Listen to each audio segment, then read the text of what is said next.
Olá, povo de Deus, sexta-feira, 10 de novembro de 2023, 31ª semana do tempo comum. A nossa reflexão de hoje é a partir de Romanos 15, 14, 21 e Lucas 16, 1 a 8.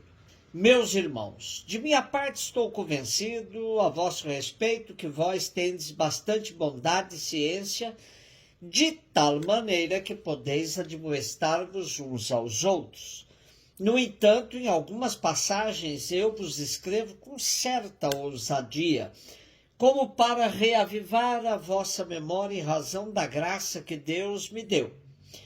Por esta graça eu fui feito ministro de Jesus Cristo entre os pagãos e consagrado servidor do Evangelho de Deus, para que os pagãos se tornem uma oferenda bem aceita, santificada no Espírito Santo. Tenho, pois, esta glória em Jesus Cristo no que se refere ao serviço de Deus. Não ouso falar senão daquilo que Cristo realizou por meu intermédio para trazer os pagãos à obediência da fé, pela palavra e pela ação, por sinais e prodígios no poder do Espírito de Deus.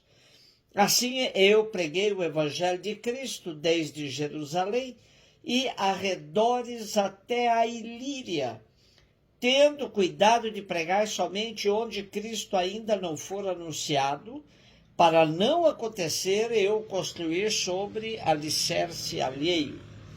Agindo desta maneira, eu estou de acordo com o que está escrito. Aqueles aos quais ele nunca for anunciado, verão. Aqueles que não tinham ouvido falar dele, compreenderão. Lembremos-nos de que Paulo está escrevendo esta carta aos cristãos de Roma, preparando uma visita próxima que pretende fazer. Assim se entende toda a delicadeza das palavras do apóstolo.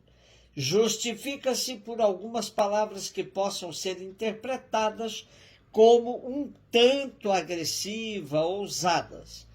Apresenta-se uma vez mais como o chamado para a missão que exerce.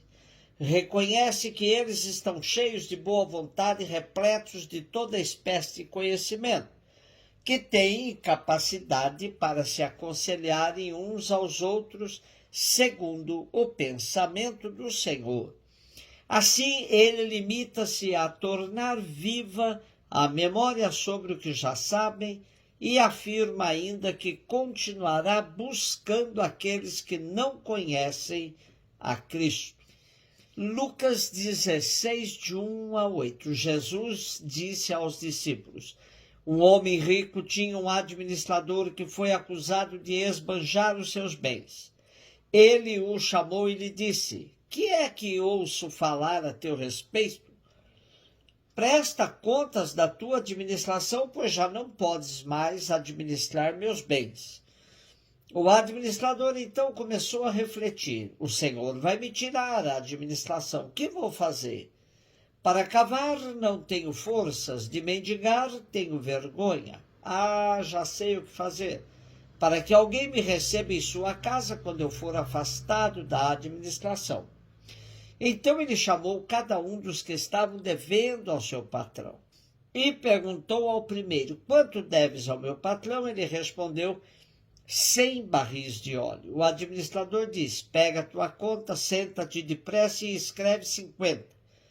Depois ele perguntou a outro: e tu, quanto deves? Ele respondeu: 100 medidas de trigo. O administrador disse: pega a tua conta e escreve 80. E o Senhor elogiou o administrador desonesto, porque ele agiu com esperteza. Com efeito, os filhos deste mundo são mais espertos em seus negócios do que os filhos da luz. Sempre dizemos, um texto fora do contexto pode servir de pretexto. Particularmente não gosto do corte que a liturgia oficial da igreja fez desse texto de hoje. Ele é mais bem entendido se lemos pelo menos até o versículo 13. Como a maioria das Bíblias termina essa perícope. Sem dúvida, o texto de hoje é melhor entendido se dermos continuidade à leitura da perícope, pois, Depois desta parábola, onde ficamos com um sabor amargo na boca por Jesus ter elogiado o administrador astuto e compará-lo com a falta de criatividade dos filhos da luz, vem a chave de leitura fundamental. Não se pode servir a dois senhores, ou se serve a Deus ou ao dinheiro. É possível entendermos a astúcia do administrador, percebendo que ele fez para cada categoria um abatimento na dívida, mas em nada disso afetou a riqueza do seu patrão. O que ele propõe de desconto na dívida de cada um fazia parte do seu lucro, não o do patrão. Tal interpretação tem como comprovação uma frase de Jesus que se encontra também na continuidade da perícope: usai o dinheiro injusto para fazer amigos.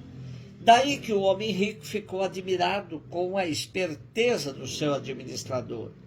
Assim termina a parábola: o proprietário admirou a astúcia do administrador, porque os filhos deste mundo são mais prudentes do que os filhos da luz no trato com seus semelhantes. Em números, o perdão da dívida aos dois devedores era similar, pois 100 barris de óleo correspondem à produção de 146 oliveiras e uma dívida de 1000 denários. E 100 medidas de trigo são 550 quintais de trigo e equivalem à produção de 42 hectares, uma dívida mais ou menos de 2.500 denários. Trata-se, portanto, de dívidas muito altas.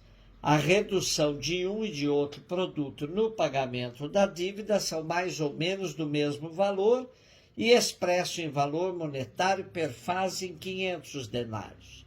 Assim como nós, os ouvintes de Jesus, aguardavam uma palavra de reprovação sobre o administrador fraudulento. No entanto, Jesus nos surpreende. Uma das lições possíveis é a chamada de atenção que Jesus faz aos seus discípulos para que tirem lições do caso. Estamos em similar situação deste administrador que viu a faca no pescoço e a ameaça de ruína à sua existência. Só que a crise que nos ameaça é incomparavelmente mais terrível. Este homem foi atinado, isto é, percebeu bem a situação crítica, não deixou as coisas correrem, agiu no último minuto antes de cair sobre ele o julgamento ameaçador, ainda que agindo sem escrúpulos e de modo fraudulento. Jesus não o poupa, mas isto não interessa no momento. Ele agiu ousada, decidida e atinadamente, ajeitando-se novos meios de vida. Ser atinado é a exigência da hora, também para nós. Tudo está em jogo. Não há possibilidade de fuga diante desta exigência da hora. Na verdade, muitas vezes falta aos filhos da luz mais sagacidade, para que a sua luz brilhe em meio às trevas dos espertos e astutos. Hoje, o que mais nos assusta, além da esperteza dos filhos do mundo, é o silêncio dos filhos da luz. Parece que estamos vivendo uma sociedade do medo, onde, até para fazer o bem, há escrúpulos imensos. Que tenhamos coragem de agir denunciando as práticas dos filhos deste mundo, ainda que isso implique em riscos à nossa vida. Podem nos prender e até nos matar, mas jamais apagarão a luz acendida pelos justos e mártires. Um beijo no seu coração.